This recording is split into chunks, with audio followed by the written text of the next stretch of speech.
Everybody. One more time, not like. Okay, 1, 2, 3. Be without covetousness, and be content with such things as ye have.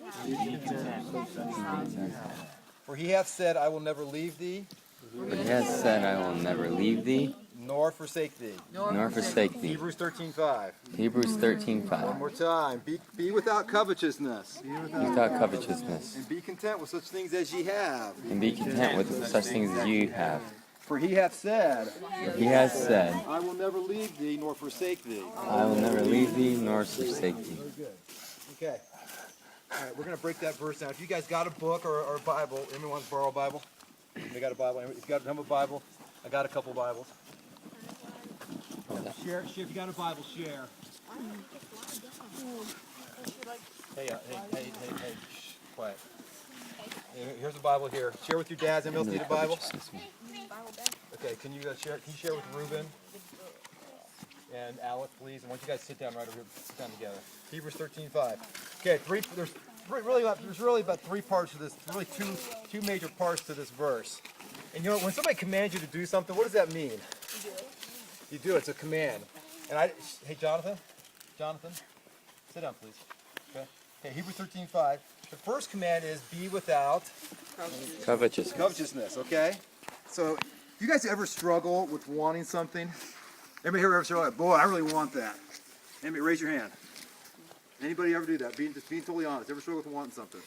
Do you ever struggle to the point where it really starts? You start thinking about it all the time. Everyone say, raise your hand. Raise your hand. Okay. Anybody have any specific examples? Can you give me specific? Boy, I was really coveting after this thing. Mr. New Clint. truck. New truck. Okay, that's good. Okay, some people went shopping. Anybody go shopping yesterday, even online? Yes, Okay. my wife did. Were you guys coveting anything as you were shopping? Oh, man. Honestly, no. This is the real time of year. The real time it is. Okay. Especially Christmas. Especially what is coveting? What's coveting? Any of the boys? Wanting something you don't have. No, not necessarily. Is it bad? Is it bad to say, boy, I really like that bike over there? Is that bad? Yeah. I know. Not necessarily. What's that, Matt? Making it your idol that you always thinking of it. Making sure you're always thinking about it. It becomes like, I gotta have it, man. I gotta have the new G.I. Joe with action grip figure and all his gun set and 32 different light submachine guns, plus the bow and arrow and the knife set. Down. I gotta have it. Why would you want that when you can't for real? Okay? All right. Yeah. All right. Covetousness. I got it down. I Yeah. feel it. Put your foot down there. Okay. All right. So covetousness is okay. What it means is something where it takes over. Page 54 of our book has a great quote on this.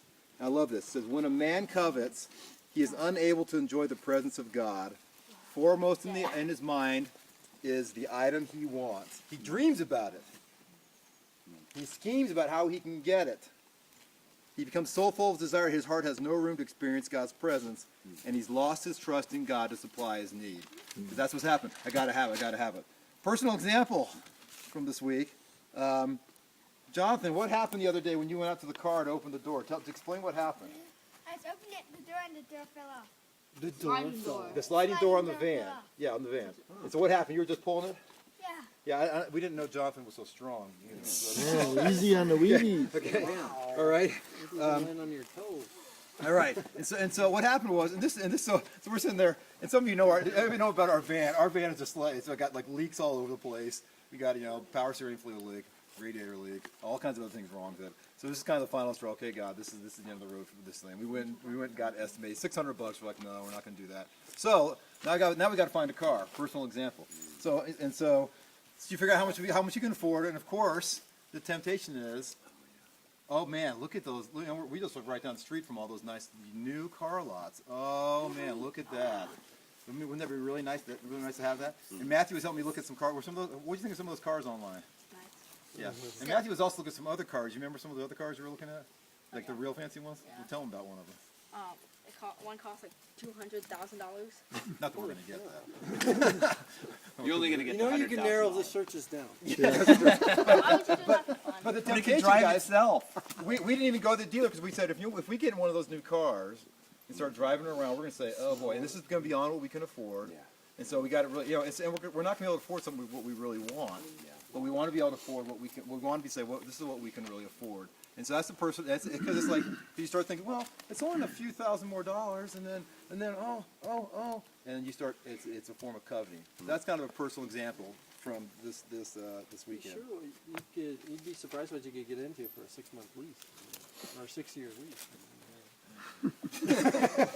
I'll talk to you after. But if anybody knows of it, actually, if anybody knows of a No. van / like crossover SUV, let me know. If anybody knows one for sale, a good one. Okay. And the other command in this. Try to be quiet. Okay, and then is to be content with such things as you have. So first of all, be without covetousness. Don't do the covetousness, but be content. You got the negative and the positive. So what does it mean to be content with what you have?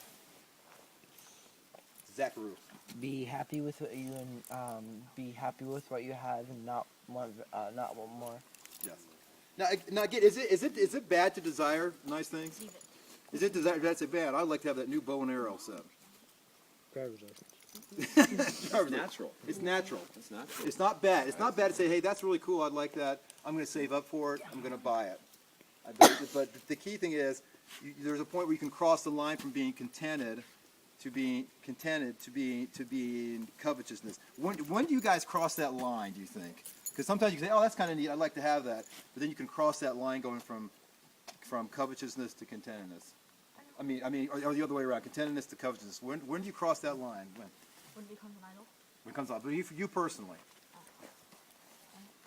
That's all you're thinking about. That's all you're focused on. That's all right. you care about. You forsake other things because that's all you're concerned with. It becomes a priority. Yes. You know, it takes, it just takes up most of your time. You talk about it all the time with your friends and say, I'm gonna get this and I'm gonna get that and I'm gonna get that and that. And Very good. Whenever you could do it and not be doing it to the glory of God, if buying that thing or chasing after whatever that is not going to be to the glory of God, then you cross the line. Yeah. That's the bottom line. Yeah. And is it really easy to kind of slip from one? It's really easy to go from contentedness to covetousness, isn't it? Very, very easy. Very easy. Okay. What's the reason here? We talked about don't be covetous, but be content with such things as you have. For he has said, I will never leave thee nor forsake thee. That last part of the verse there. What's the reason for being content? One of the boys. What's the reason for being content? For he hath said, I will never leave thee nor forsake thee. What do you think, Reuben? Alec, what do you think?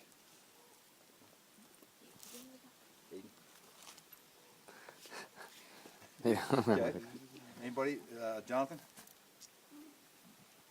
For he hath said, think about the words. Over here. Think about the words, guys. He hath said, be content. Wait, what did you say? Be content, for he hath said, I will never leave thee nor forsake thee. Yeah, go ahead, Ben. it's that whenever you really need something, not just a want, he will get that in some way for you, and he will get what you always need, and he will give you what you need to survive. Yeah. But also that the Lord is the one. That's very true. And the Lord, but also from the text here, the Lord, guys, if you receive the Lord, if you receive Jesus Christ, He is the one He's in your heart, and you're going to have an inner contentedness, and you'll be able to say, like the guy did in the book. Do you remember? If you read the story, he was a carpenter. He's going to be building a house, and this boss comes in and says, they're on the job, says, all this stuff is yours on the north side of the project.